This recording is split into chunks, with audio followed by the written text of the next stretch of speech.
জীবন ভাইজান আরে ভাইজান ভাইজান আরে কি করেন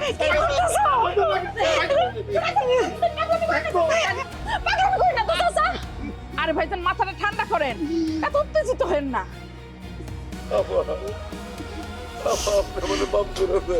আরে একটাবার আমাদের কথা ভাবেন। হ্যাঁ, ছেলে বিয়ে করা মোবাইলে বাসা থেকে বাইরে হয়ে আসছে, গ্রামের মানুষ জানে বউ নিয়ে বাড়ি ফিরবে। এখন গ্রামের মানুষ যদি জিজ্ঞেস করে ছেলের বউ কই, তা আমরা জবাবটা কি দিব? আরে ছেলের বউ বিয়ের আসর থেকে পালাই গেছে, এই জবাব দিব? হ্যাঁ, মান সম্মান আমার কিছু থাকবো? আমার মাফ করে দেন আব্বা। আমার ভাইয়া তো আমাদের খাইলো, আপনারও খাইলো, এই ক্ষতিপূরণ করা সম্ভব না আব্বা। তারপর আপনি যা বলবেন, যেটা করতে বলবেন, যা দিতে বলবেন, আমি রাজি আছি আব্বা। আপনি মাথাটা ঠান্ডা করেন, আমরা এখানে থেকে কি করব? আমরা যাই। মজিদ, মজিদ, হাই মজিদ।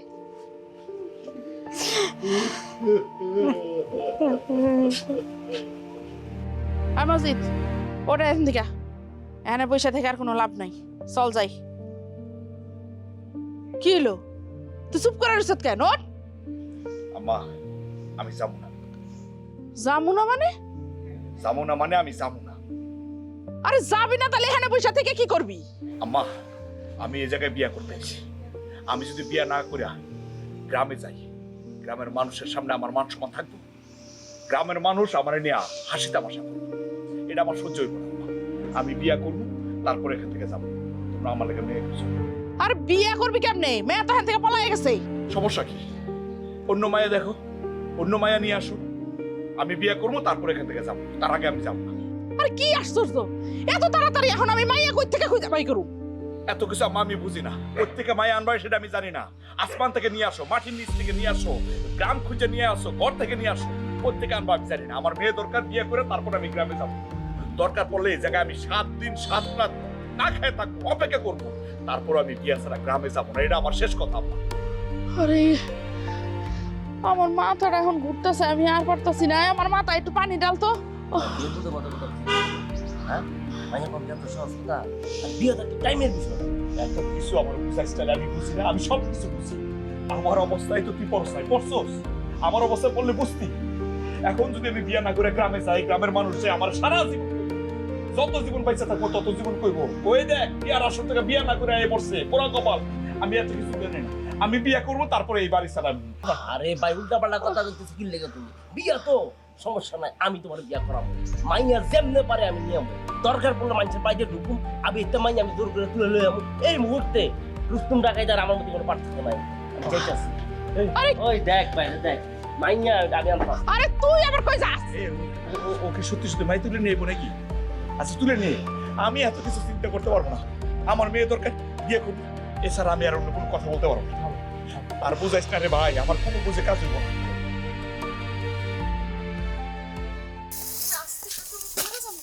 আরে না, সময় নাই, অনেক দূরে পড়ছি না। কেমন জিদ ধরছে আমার ছেলে কোন তো? হ্যাঁ আপা, সত্যি কথা বলতে আপনার ছেলে তো কোনো ভুল জিদ ধরে নাই। বিয়া না কইরা বাড়ি চলে যাওয়ার চেয়ে খারাপ আর কিছু নাই, আমি বুঝতে পারতেছি। কিন্তু এখন আমি মেয়ে খুঁজা কই পাবো? আপা, আমার একটু সময় দেন। মানে এই গ্রামে আমার জ্ঞাতি গোষ্ঠী ভাই ব্রাদার তো অনেক আছে, তাদের অনেকের ঘরে বিবাহযোগ্য মেয়ে আছে এবং তারা সকলেই সুপাত্রী। আমি একটু ওদের সাথে কথা বলে দেখি, আপনি একটু সময় দেন। বিয়ে আজকেই হইব ইনশাল্লাহ, আপনি খালি আমার একটু সময় দেন। জিনুক, মা, মারে, মা গো, কি অবস্থায় পড়ছি দেখছস তো। আমি একটু তোর রহিম চাচার বাড়ি যাবো আর করিমের বাড়ি যাবো, ওদের সাথে একটু কথাবার্তা বলি। তুই এদিকটা একটু সামলাগো মা। হ্যাঁ, আমি যাইতেছি। নজরুল, আসো আসো। শিমুল, জবাব, তোরা একটু আমার লগে আয় তো।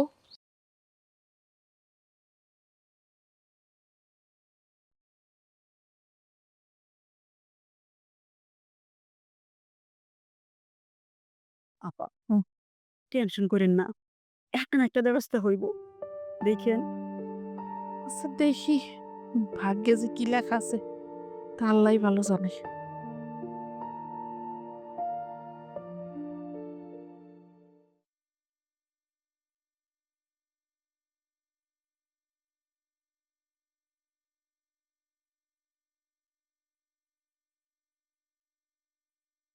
বাবু, তুমি আম করে ঘরে রেখে আনলা কেন?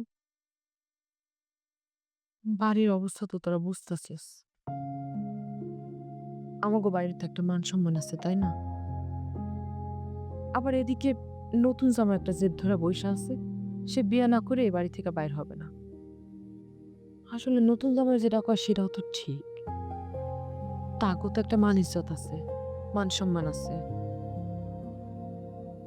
আমি না বুঝতে পারতেছি না সাসাই বা কেমনি কি ম্যানেজ করবে। তুমি কি কইতেছ বাবু? আচ্ছা, খোলা কিন্তু উষা লম্বা আছে, দেখতে সুন্দর সুন্দর, আবার টাকা পয়সা আর্থিকভাবেও সচ্ছল। আমি কইতেছিলাম কি, তোর তো বড় হইছস, আজ ও কাল বিয়ে তো দিতেই হইব, আর বিয়ের বয়সও তো হয়েছে মোটামুটি। তব মধ্যে যদি কারোর এই পোলারে পছন্দ হয় তাহলে আমারে কইতে পারোস, আমি নিজে চাচার কাছে এই প্রস্তাব দিব, তাতে আমাকে সবার মান ইজ্জত বাঁচবো। বাবু, তুমি এটা কি কও? আমরা এখন পড়ালেখা করতেছি, আমগো কি বিয়ার বয়স হইছে?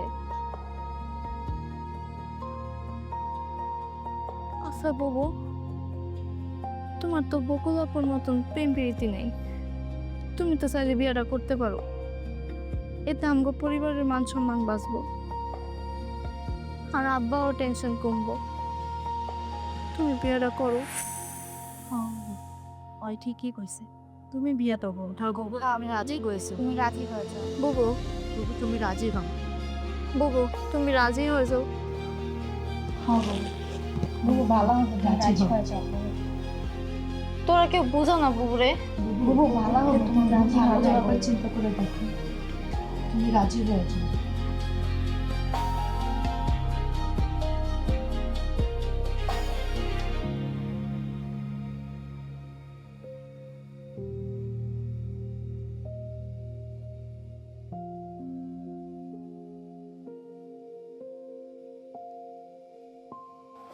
খালাম্মা, আপনি এত চিন্তা